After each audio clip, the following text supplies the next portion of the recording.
Okey, baik. Bismillahirrahmanirrahim. Assalamualaikum warahmatullahi taala wabarakatuh. Jadi atas permintaan, saya akan cuba terangkan mengenai cathode ray oscilloscope. Okey. Baik.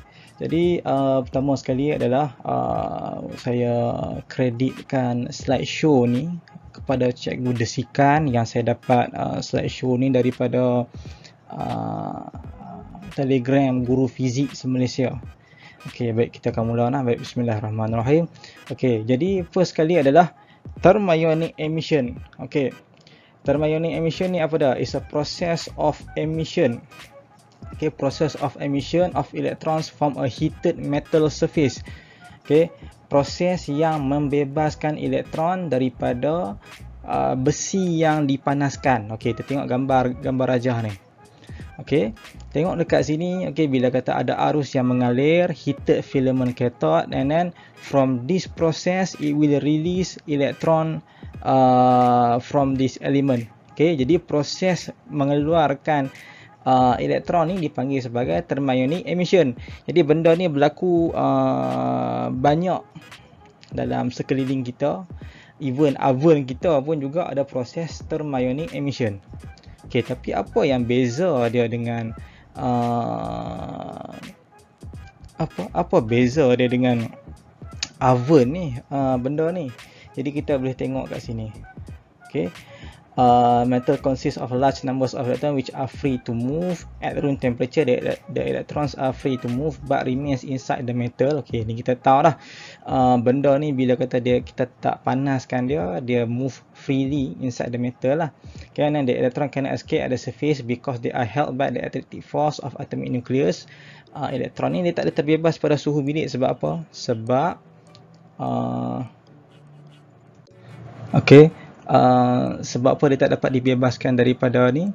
Sebab at the room temperature it held back by attractive force of the atomic nucleus. Okay, if the metal heated at a high temperature, some of the free electrons may gain sufficient energy to escape from the metal. Jadi bila ada cukup tenaga haba yang dibekalkan pada heated filament ni, elektron akan dibebaskan, akan dikeluarkan. Jadi apa yang menyebabkan dia special? Okay, kita tengok gambar rajah ni, cathode rays. Okey, jadi pada ruang sini, okey, 6 volt AC alternating current. Ada arus yang mengalir, okey.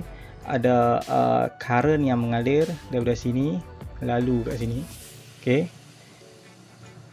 Pergi dan balik lah. Okey, jadi proses thermionic emission occurs over here. Dia berlaku kat sini.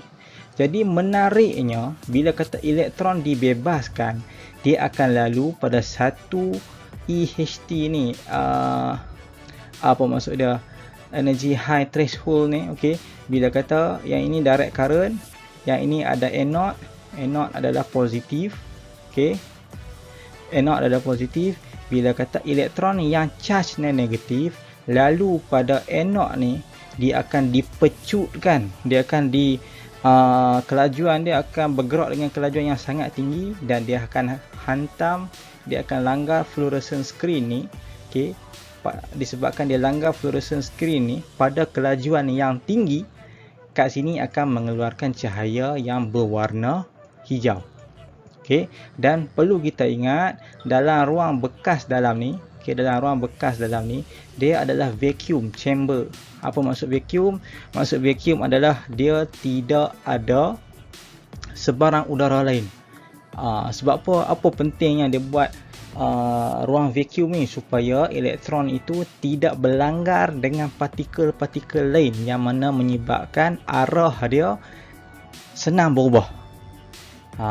Okey, jadi itulah antara sebab dia wujudkan ruang vacuum kat sini. Okey, alright. Jadi kita tengok ke next slide.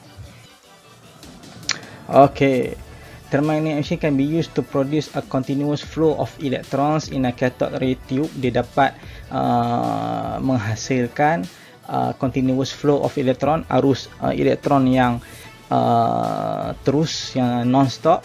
Okay, when the cathode is connected. Okay, ni apa yang saya bagi tahu tadi ni lah. Alright, when the cathode is connected to the anode by an extra high tension. Ni tadi ni. Okay, extra high tension voltage supply, a narrow beam of fast electron will move to the anode. Jadi elektron yang mak leha yang dibebaskan secara ada jalan lenggang-lenggok tadi ni, okey, dia dipecutkan oleh anode dan dia langgar fluorescent screen, menyebabkan fluorescent screen tu mengeluarkan cahaya. Okay, and then kita tengok ni properties of cathode rays. Ciri-ciri dia negatively charged. Kita dah bagi tahu dah tadi sebab apa yang dibebaskan itu adalah elektron. Elektron bercharge negatif. Travel in a straight lines and cast sharp shadows. Dia bergerak dalam satu garis yang lurus. Kemudian travel at a very high speed, dengan kelajuan yang sangat tinggi. Elektron bergerak dengan kelajuan yang sangat tinggi, hampir 90% kelajuan cahaya, which is kelajuan cahaya ni adalah 3 darab 10 kuasa 8. 3 yang diikuti dengan 8 kosong di belakang, meter sesaat. Okay, and have high kinetic energy. Can cause fluorescence, okay, yang mana ni saya beritahu tadi, a process where the kinetic energy of electrons is converted into light energy and then it can be deflected by electric and magnetic field. Dia dapat dipesongkan oleh elektrik dan medan magnet. Jadi itu adalah antara ciri elektron yang mana kita dah belajar dah dalam topik yang sebelum ni, topik topik elektromagnet. Okey, sorry, kita tak masuk lagi topik ni, maaf saya.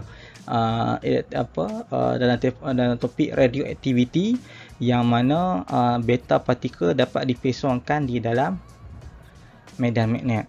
Okey, jadi itu sahaja untuk video kali ini. Okey, harapnya memberi manfaat, serba sedikit penerangan mengenai cathode rays dan elektron dan cathode gun.